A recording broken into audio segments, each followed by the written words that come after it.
these your he verdicts provided then? information And are that these your went to verdicts the now? overall, conviction. Of His these own individuals. conviction Number was 10. from himself. You have heard the verdicts read. Unbelievable. Were these your verdicts then, and are these your verdicts now? Yes, Your Honor. Juror number 11. You have heard the verdicts read. Were these your verdicts then, and are these your verdicts now? Yes, Your Honor. Juror number 12. You have heard the verdicts read. Nancy Drew Were said these your verdicts then, jurors need to and know are they these your can find verdicts a now? verdict Yes, according to coincidence. And juror 16. They are never told this. You have heard the verdicts read. Were these your verdicts then, and are these your verdicts now? Yeah, we're good on that. The jury has been polled. Anything further from the defense? No, they're just saying that they can't hear us talk too much because they're From Mr. listening Brown. to these guys Yeah, get all right. confirmed that they are guilty Ladies upon and guilty gentlemen, upon what that guilty. means with the court having accepted your verdict is that your role in this case is now at an end. What we're going to do today is I'm going to have all of you, the panel and the three alternates, go ahead and retire into the jury room. I'm going to address a couple matters logistically with you in the jury room once we get done here. So let's touch on this subject real quick here. We're going on 2 hours. I'm hot as I don't know what. Oh, yeah. You got all these lights. I got this hoodie on and all that. I'm burning up. Yeah. But I want to touch on something real quick. Children and vaccines. You brought that up a little earlier. Nope. Why the hell would you give your 5-year-old a vaccination shot when her immune system is barely even then made itself yet? She got so much. I'm saying she. I'm thinking of my daughter. Sure. But your child has so much growing to do. Yeah. Their immune system, their body, their all these things that have to happen. Why would you inoculate your little child and possibly do some serious damage in DNA reversing of sorts? I don't know. It sounds very reckless. What do you think about children and vaccinations?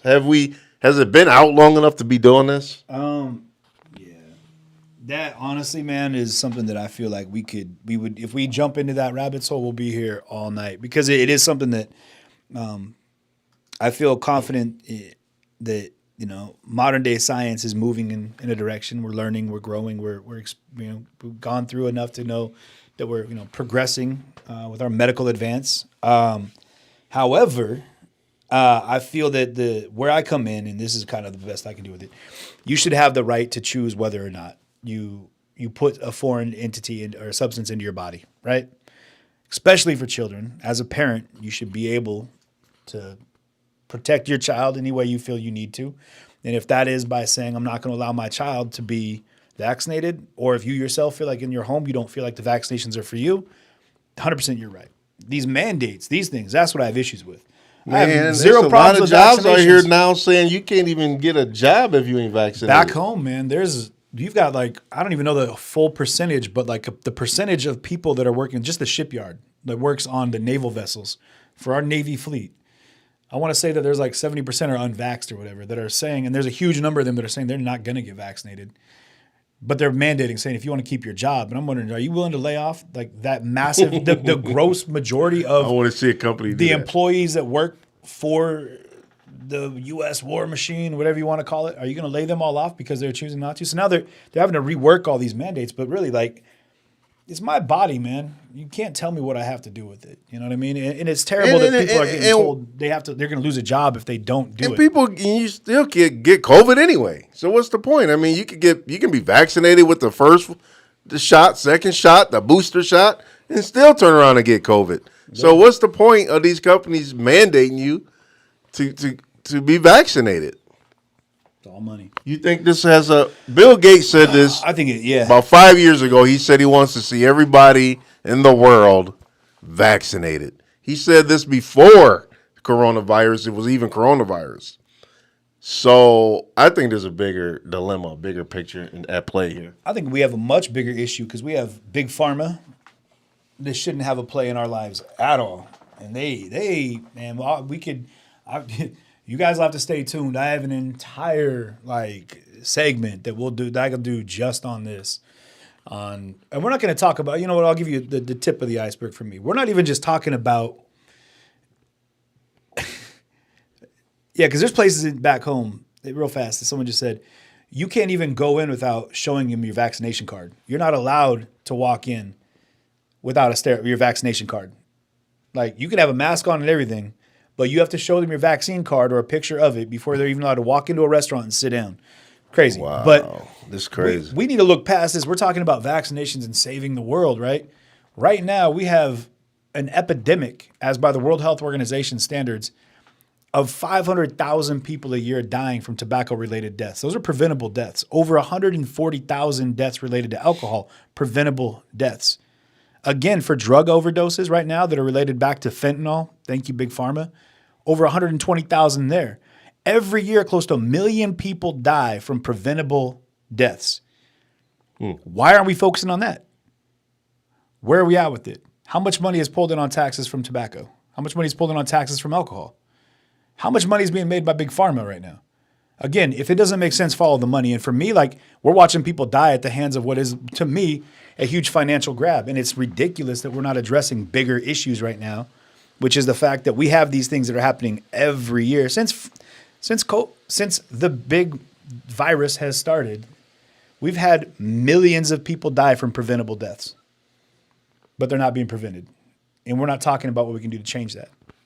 And that, I think, is a big problem. And that's something we can get into in a big way. I don't feel like I really can get into that right now because, honestly, I'm nervous to. I'm nervous to talk about it right now because there's so many censorships and bans and things that come up. The second you start talking about any of this stuff, you have to really navigate these waters gently, which scares me too. That's a scary moment that people can censor you because they're like, oh, you're talking. Look at all these doctors that are getting like, shut up. What was your feeling with this whole thing that broke out about Aaron Rodgers, where he said he was vaccinated, but then he caught COVID? Well, I think Aaron Rodgers is actually a robot, and I don't think that he should be allowed to play pro football because he's probably a cyborg, and that's why they beat my Seahawks because they have a artificially engineered life force that is fueling the Packer team,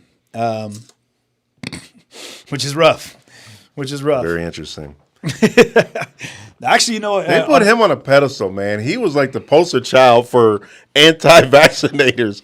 And they hit him hard, man. I mean, sponsors pulled out, and it was ridiculous. Isn't it crazy, though, just about whether or not you get a shot? Like, whether or not done. That's it. That jab. moment right there, the little Fauci, the Fauci ouchie, you know? That moment, man, that moment for people has caused people to brawl, like fight. People are, like, at arms, like, fighting, and like I've seen like verbal conflicts break out in multiple places because they're talking about vaccines. Darlene says something very interesting that I haven't thought about, but it kind of makes sense. She said, have fun paying for your insurance since they will no longer pay for your hospital visits, and you will be you'll be in the hospital all out of pocket. Yeah, they were trying to say Can you imagine that? They're doing it just like people that smoke, like life insurance, you know, these health insurance things. They're using that as a prereq to go into the screening as to whether or not your coverage, what your rates are going to be. Like, are you vaccinated? Okay, you have reduced your rates because you've been vaccinated. I'm sorry, man, but they were offering on the ferry boat in Seattle free TVs for people that got vaccinated. If they're trying to incentivize you to give you a TV just to get right, come on, man. Like, giving you $100. Yeah. What is the my family, my guy John out in Spokane, he's like, dude, I just made $200. I'm like, how, man? He's like, well, I got my vaccine. But why? I was like, what, why it is that serious that they're gonna pay you to take it? For me, it's like, nah, y'all doing too much. It's like I'll let y'all take it, and then if y'all good in 2 years, then okay, I'll go take it. But I'll let y'all get the first batch because man, that's the thing. That's the issue we have. Cindy, you said it right. With a lot of the issues we have right now is we go to the doctor. The first thing they do is give you medicine. We're not treating the problem. We're treating the symptoms. And like for me, like when I ended up hooked when I was like I had almost this tit for tat. I had respiratory failure due to H1N1 from swine flu that I contracted. So I was in the hospital with chest tubes. They were pumping fluid out of my lungs for like 2 weeks. I was dying in and out. When I got out, I went to my pulmonologist, and he's like, hey, you've got really bad scarring in your lungs. I was like, yeah, it hurts to breathe. And he was like, I'm going to send you to a pain specialist. We're going to help manage that pain. I didn't know at the time what a pain specialist even was. I thought it was like a Swedish doctor that had crystals and was going to like do some voodoo magic and make me better, right? Not at all. What he did, this same guy that lost his medical license, was just put me on a crap ton of Oxycontin. He's like, oh, I'll just give you a bunch of pain meds so you don't even feel the pain anymore. Oh, wow. And that started the downward spiral for me. I got super hooked on that.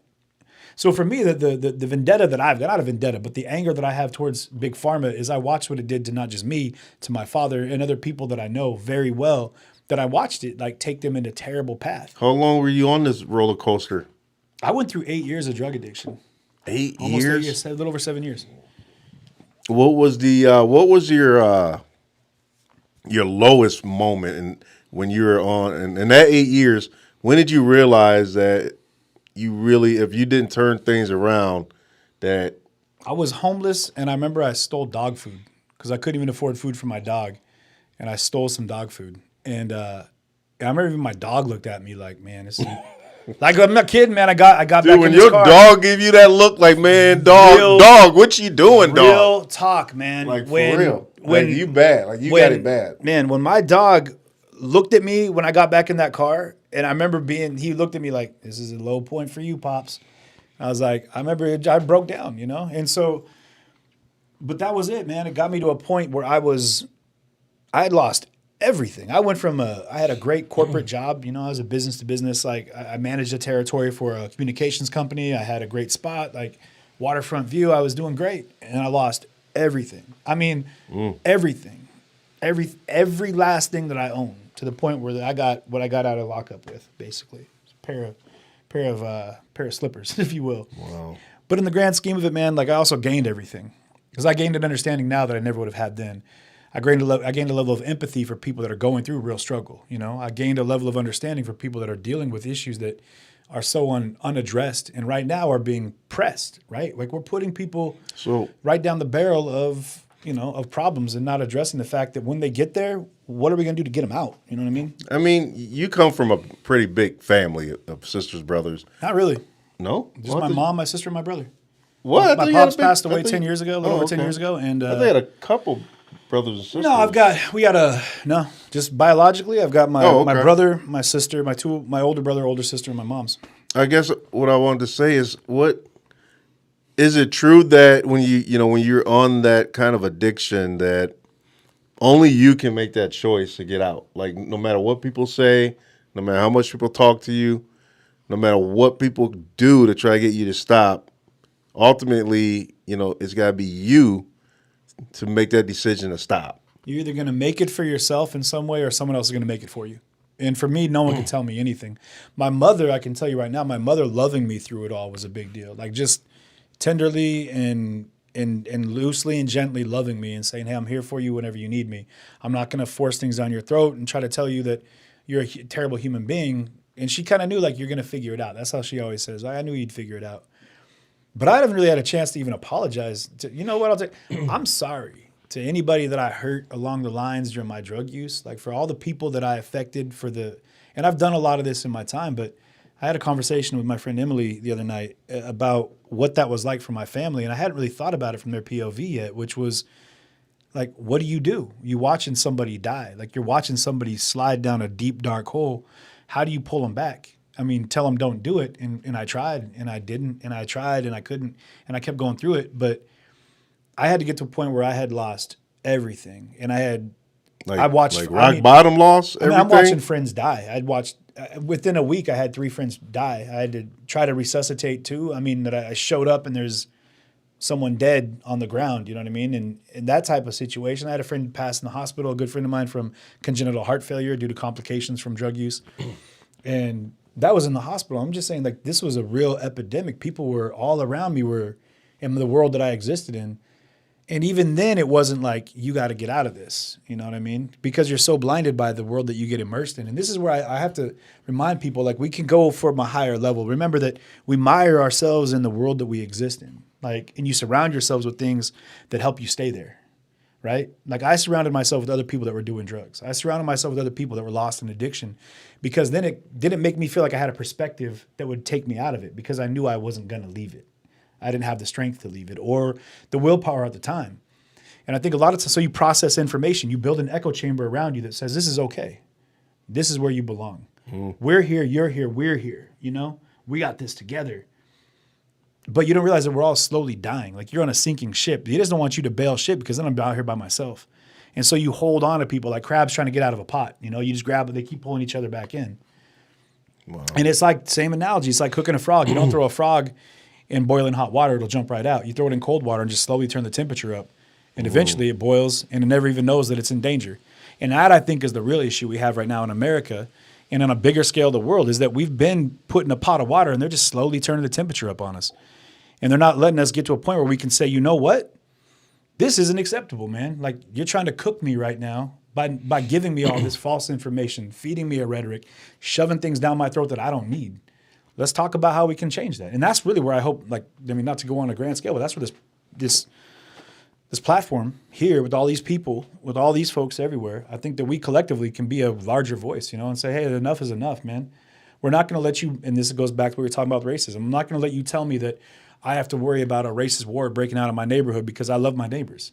They love me, and we're going to keep building love. Like, I'm not going to let you tell me that I have to be afraid to go to the grocery store because I might get gunned down. Because there's more opportunity for you to get there and back with a gallon of milk safely and freely than not, right? Yeah, there's a lot of bad statistics out there. But again, statistics, I'll tell you right now, 84% of statistics are made up on the spot. And you know how I know that? Because I just made that up. I'm telling you right now, people can tell you whatever they want, but they're going to tell you because they want to feed a narrative. And right now, we can change that narrative. And I think that's what we can do here with this, like we were talking about, this decentralized media, about helping people see that there's more going on. There's humans involved in these stories.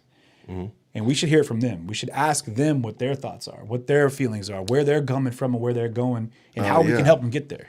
And I feel like with coronavirus being locked down, I feel like we are being tested big time as people. The last year, March, whatever, quarantine and all these things going on in the media, all these things going on in the court system and these trials. Like, we as people, for me, I feel like we are being tested, like, in so many ways. And it's like a wake-up call of sorts to say, you guys, are you listening to what's going on around you, to what the message that God is trying to say to you? Like, amen. Hey, he set us down with Corona. He quarantined it. He's like, slow down, shut it down. And it's like, man, and we were cool. You know, for a minute, we all got adjusted to that. Mm-hmm. We sat down. We kind of reinvented ourselves in a sense. But now that we're opened up, I feel like we're going right back into our old ways again. And that's why we're losing sight of the message that we almost found. And that's where we can do it different. And I genuinely believe that that's where we can do it different. Because if we don't take all these things that we've learned, all these things that we've experienced, all these things that we now know are of our own device, like we can create, like, and do something good with it, then what are we doing? Then we've lost. We're all cooked. We're all like some of these trials where they're all guilty. We're all guilty of not making it better. Right. Darlene said, what do you guys think about the new variant? I don't even really know about the new variant.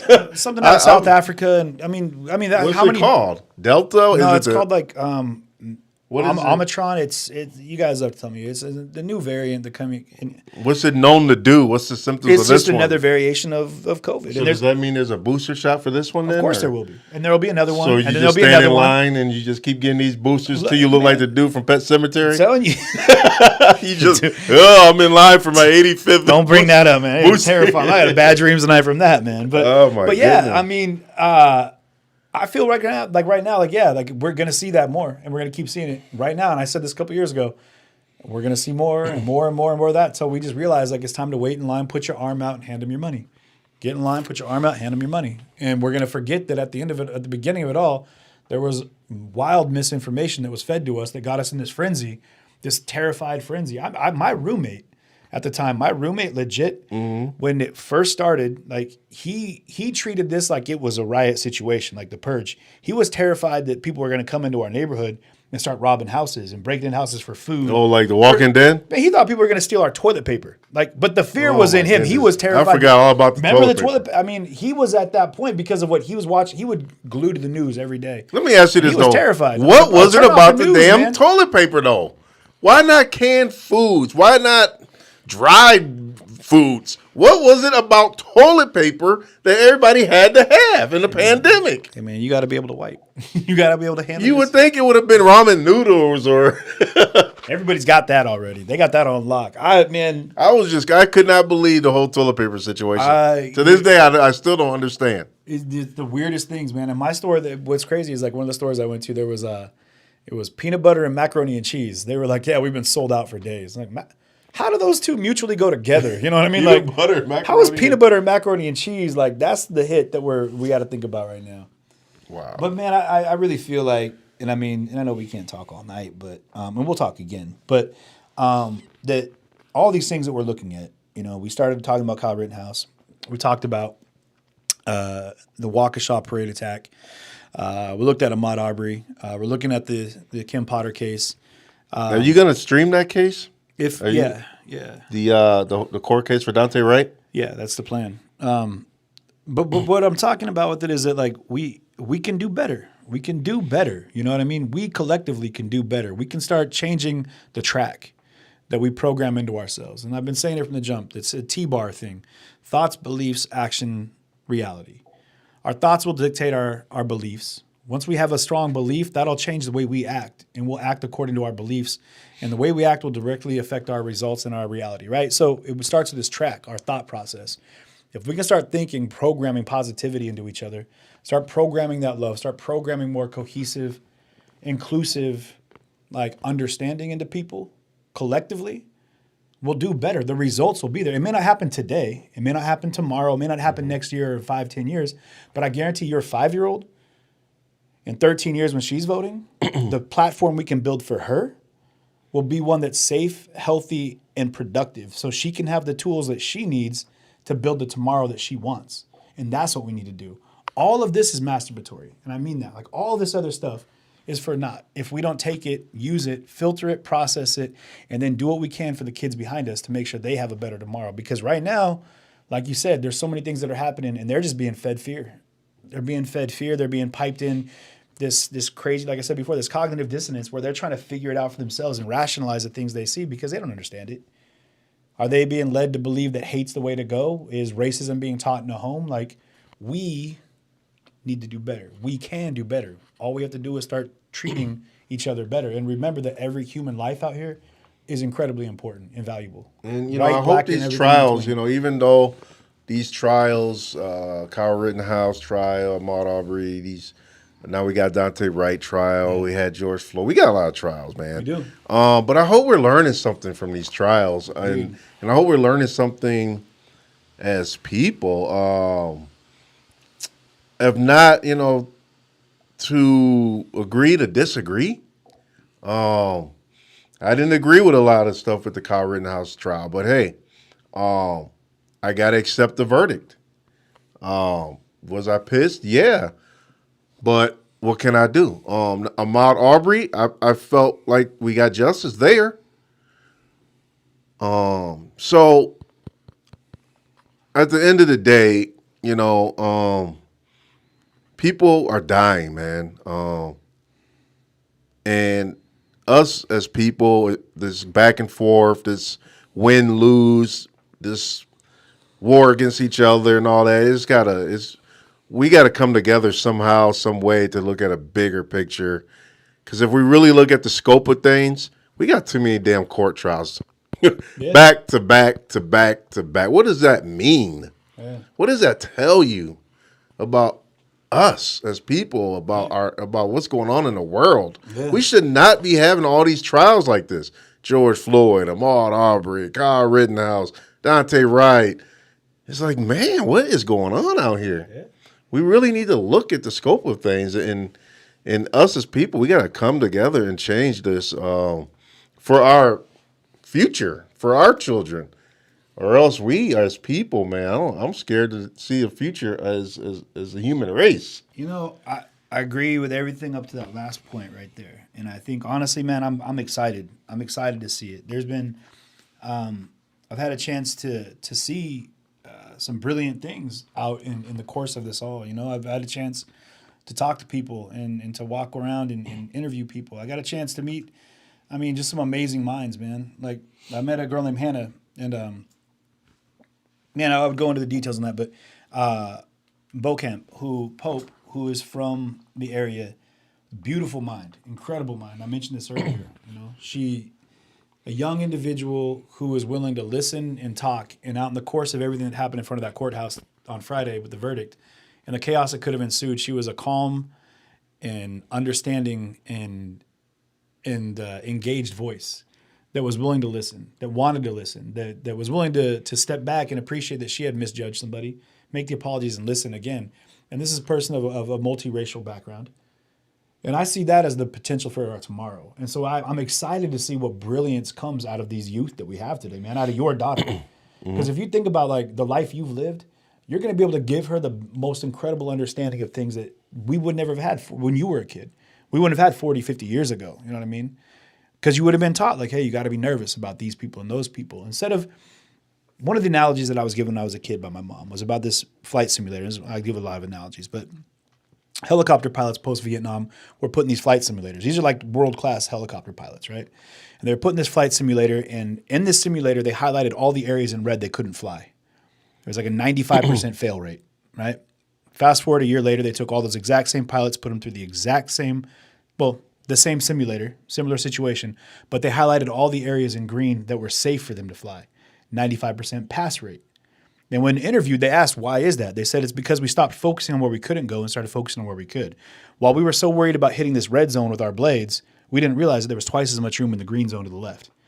So we do that so much in the world right now. We tell people these are the places you can't go, what you shouldn't do, how you shouldn't act. This is what's wrong in the world. And we forgot that over here on the other side, what about all the amazing things that are happening? What about all the incredible opportunity? What about all the amazing changes that are coming out of the world we live in and the things that you can create? Like, creation's a part of it. These young minds are going to come up with some of the most novel and revolutionary things that we have yet to even like comprehend, man. It's going to be that moment where you're like, how did no one think about that? It's because we haven't looked at it from their point of view. And we got to stop and do that. Like you said, like, so I'm excited for people like your daughter. Like when they get old enough, the things that she'll be able to talk about and the understanding that she'll have, man, that's the change the world needs right there. I hope but we need to make it better for them and safe for them to be that. You know what I mean? So all right. I hope you are right. I want to thank you, man, for coming in the studio, taking the time to chat it up with me about the current state of affairs here in America right now. Yeah, absolutely. I know that, you got a lot going on and you're coming from out of town. And yeah. So, hey, Raw Topic, we always are willing to have you and get your point of view, even if we don't agree on everything. Right. We will agree to disagree. Absolutely, and respect each other accordingly, man. And that's how the world it should be. Right? I'm not going to hate you based on your views on certain situations, and I feel like, hey, we as human, that's who we are. We are not wired the same, and we're going to look at things differently. Our perspectives are always going to be different, and that's because we have a will to think, our own free will. So you guys as people, you gotta learn how to come together even when you don't agree on everything and still be kosher with each other and treat each other with respect. No doubt. And I want to thank you guys for joining us today. You guys hung in there with us. 2 hours going on, 2 hours strong. 2.5 hours, yeah. And you guys are still here with us. We appreciate you guys coming. Seriously. We should do it again and chat up some more topics. We will. And considering the fact that it's impossible for me to leave this area, as many times as I've tried, I always get pulled right back in because there's something beautiful about this area, man. So I appreciate you taking the time to let me come in here to Milwaukee. Beautiful city. Besides the cold, man, it's great. It was snowing the whole way, and but it's getting nippy now, man. Yeah, but it's been good, and you're right. I think that the beauty part about where we're at is that we don't have to agree on everything. We can agree to disagree, but like you guys, even if someone's completely belligerently the opposite direction of where you might look to go, like you don't have to engage. They can go that way without you going with them.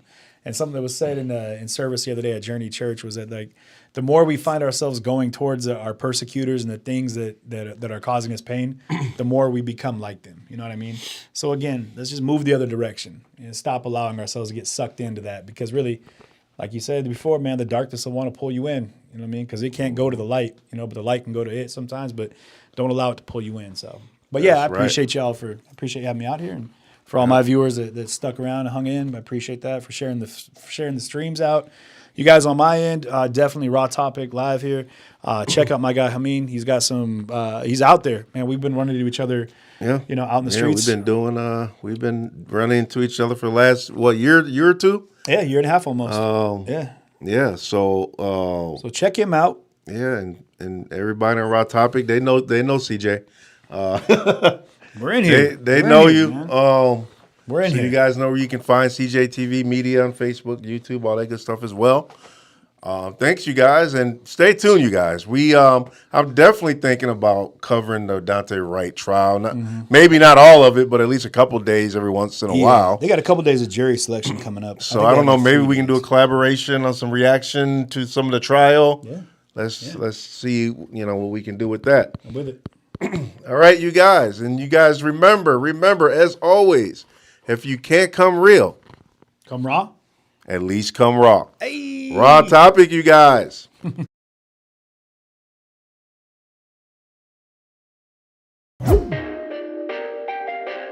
Perfect.